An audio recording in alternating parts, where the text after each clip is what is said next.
Hello, YouTube. It is me, Raina, and I'm going to give you my overview and my feelings and thoughts about the first episode of season 4 of Skam Spain. It is Amira's season, and so far I am enjoying it. I was nervous at first, but for a first episode, it was really good. Now we are in early days; things can go left, but I'm hoping they go right. So far, I'm loving Amira's POV. I really feel how she's uncomfortable with the squad. Now, I love this girl squad and boy squad. Scam Spain is my favorite remake, but once she gets with them and they start smoking and talking about certain things, especially at the party where she feels like she don't want to be there. She wants to go home. She wants to hang out with the girls of the association, and just have a peaceful time without all this stuff.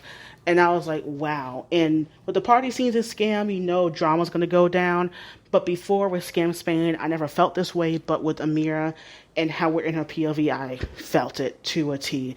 And I felt that nervousness and uneasiness with the boy and girl squad.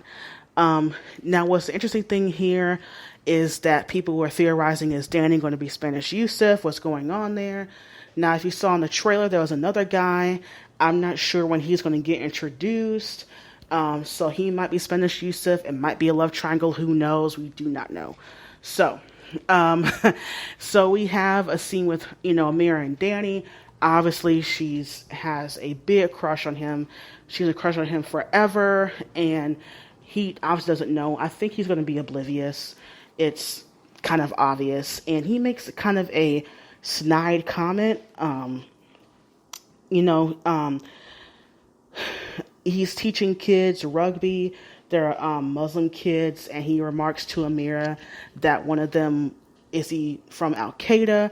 That was a really sharp comment, if I may say so, and I think it's supposed to be like a microaggression, or him going too far, or considering that him and Amira and Chris grew up together, that they felt comfortable that he felt comfortable making those type of jokes. Hopefully that's addressed later on the season that he's not. So there's that. Other than that, really kind of snide joke. I really do think the actors both have chemistry, but I can see this crush kind of wavering, and once Amira starts really doing some soul searching with herself this season. So for the parties, it's Lucas's party, and there's drinking, there's smoking, there's sex, making out. Obviously, Amira don't want to be there, and same. She tries to go to a room and pray. Vera and Hugo barge in and start having sex. It's awkward. At every turn she's making, she sees, these white kids basically make out having sex, doing what they want to do. And, she's just alone and really miserable and just wants to go home. She sees Danny, she smiles at him, and you can see, like, she really does like him until Ava comes in and kisses him. And I was like, wow. They took episode 5 and put it at the end of episode 1. Like, geez. I mean, thank you for taking that out the way, But wow, I did not. That was a heartbreak for Amira, and you can see it. And that's her last straw. She wants to get out of there. She wants to go. And also at the party, we see Ines, who is the Ingrid character of the Skam, and that makes me nervous. She joins the group chat for the trip to Mallorca. So, yeah. Anyways, child, she looks at, Amira looks at her phone. She wants to hang out with the girls of the association who we met earlier in the episode. They are very nice girls. They're basically a group of girls who are Muslim girls who help out in the community, who meet together to talk about their experience as a Muslim in Spain. And we meet the main girl. I cannot pronounce her name. So it seemed like she's going to be a main character with Amira this season to kind of relate to Amira on a better level than her friends, her white friends, non-Muslim friends, I should say. And so that'll be a great parallel to how she interacts with the girl squad versus this squad, and how that clash and hopefully come together in harmony towards the end. So far, I love all those characters. They have great repertoire, and you could tell that they've been, working and kind of building up that relationship before the season started. They have great chemistry. So she goes to Chris, says, hey, you promise, we're going to go home together. We're going to get, an Uber or whatever to go home. Chris is clearly drunk. She's gone, and she's like, Amira, stop. You're being a mother. Basically, look, Chris is one of my favorite characters of this remake. I love her season. Her and Joanna are my favorite couple of this remake.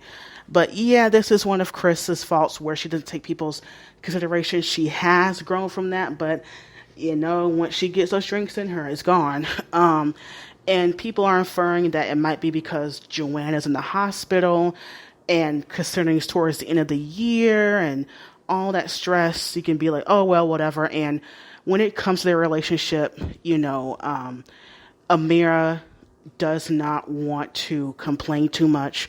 When she's hurt, she kind of is always there for her friends and to kind of cover for them, but they don't do the same for her in return because Amira doesn't speak up, and I can see that being a really big deal in this season. It's going to really blow up in the girls' faces, and that's going to be a sad day. But anyway, so she's like, whatever, Chris, I'm going to go. And she goes outside and sees Alejandro, says hi to him. It's awkward. She gets Nora down, and she continues to walk home alone. And this is where I was like, so y'all just going to let her walk alone at night? Okay. I'm scared. And my fears were corrected because somebody came up behind her and mugged her. I was like, oh my God. I was like, I was not expecting any of this. Like, I was scared. We see Amira shaking. I was like, she needs to call her parents, and thank God she called her father. Thank God he picks her up in time. And of course, like any normal parent, he does scold her, saying like, hey, why are you doing out at night? You can't be out this late. Where is Chris? Why ain't she doing whatever? And she defends Chris. She don't want to talk about it.